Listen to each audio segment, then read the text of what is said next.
Hey everyone, this is Travis. So what I want to do is thank you for visiting my page. This is one of my TrackMan lessons that I've done just recently and wanted to put that out there so you can see what it looks like when it's all said and done. So this gentleman came in to me the other day. His big problems were he was pulling the ball. So he's a lefty. Pulling the ball for him would mean that it's going out to the right. So he really didn't have a lot of, I would say, body or any motion with his legs. I mean, really strong guy. So what we'll do is we'll just play this swing real quick so you can get a good idea of what we're looking at, and we'll slow it down so we can talk about what we fixed and then how we fixed it. We'll pull a couple videos up from there.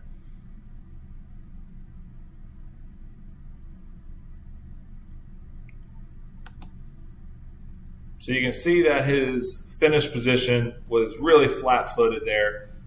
He created a lot of speed with, this is a pitching wedge. So we'll see that cleaned up in a little bit, and we'll dive into some of his faults. So we're going to go over to what a 6-iron would look like for him, and then go into some of his faults that we discovered here. Okay, so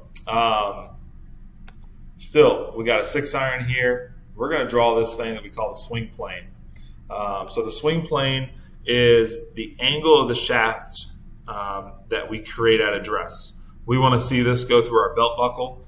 For him, it does a pretty good job. And to swing the club efficiently, we want to keep our club up and on this line or above it and parallel to it. So this would be more of a parallel line and above that swing plane. We never want it to go in here, so I'm going to draw a little X.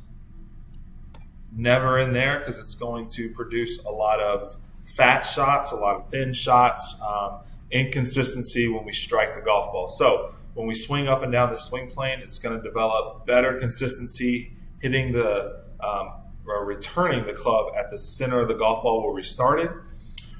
It's going to give us a good angle coming down, so we're going to take the right amount of ground in the correct spot as well. And it's going to allow us to produce more powerful and consistent shots without the effort in trying to hit it far. Okay, so let's break this down a little bit and show you what we came up with. So on his takeaway, that's the first part of his swing. He likes to come inside. Remember, we said it's a big no-no. And look at his club face here. We call that completely shut. Not maybe completely shut, but you get the idea that this is shut and could produce a ball that maybe go to the right. And that's what his biggest complaint was. He did it on this swing, as you can tell on the left. But we'll go over what we did with his club face here in a little bit. So he takes it inside and under this plane. Going back, okay? And then whenever he gets up to the top, as you can see, it's getting parallel to that original line, okay? And it's parallel to the line that we drew up there. But then as we get a little bit further up, notice that his club starts to swing over the line now to the golf ball. So it was under the line, then over the line. That one, he kind of caught more on the heel, and it shot out to the left for him. So he had this big, we'll play it again, we had this big under, and then what we call over the top move here, okay? So lots of pulls for him, or just maybe straight to the left for him as well. So what we tried to get him to do was hinge the club up correctly with his hands. The hinge of his hands are going to be more in this direction here, of the club going up and down versus around in here. So see where the X is? We don't want it to go there. We want it to go up that line, and we're going to produce that with the hinge of his wrist. So you can see his first shots over here on the left side were pretty inconsistent. We had a 97-yard shot with a 6-iron. We had a 6-yard shot, 135, 82. And we started getting a little bit better once we started to get the feel of what we were trying to accomplish. So you can see the more that we go up here, the better shots that we produced. And we even got one that was 180 yards, and that's in the air for a 6-iron. That's where this guy should be. So what we're going to do is we're going to go something a little bit more realistic. We're going to go to this 161, okay? So what we like to focus on first are these tiles right here on the bottom: club path, face angle, okay? We'll teach you what that means, but really that's going to produce the shot in your swing, okay? So we had a couple training aids down here, a couple visuals for him to see. And what we're going to do is we're going to watch what this club, how this club works. So we were trying to get this toe of the club to go upward above this line. Let's see how well he did on this one. You can see that it's a lot closer and it's more pointing upward, the same kind of direction that his spine angle is going, okay? And that's pretty perfect right there, all right? So we got up to the top, and then now what he's going to do is he's going to try to come more down on this line. And we have this stick down here that's pointing out to the left that he was trying to trace going back down. So watch how his club gets a lot closer to his original line on the way down than originally. And I'll put the two side to side, okay? So then his club's swinging out to the left, okay? And then look at his legs work there. He's getting a lot of power through that golf ball, okay? And he finished without even me saying anything. He finished all the way through his shot without even me really giving him a lot of instruction on how to do that. So his face angle was still pointing out here, okay? This negative means it's pointing out here to the left, but he ended up swinging out to the right, or to the left, sorry, more than the face angle was pointing. So it had that big curve back to the right for him.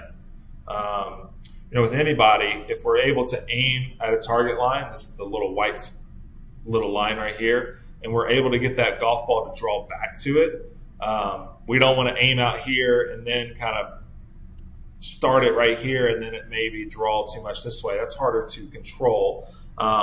He was ended up, you know, able to get his ball right back on target line with, you know, just a couple minutes of real work there. Okay, so let me compare the two.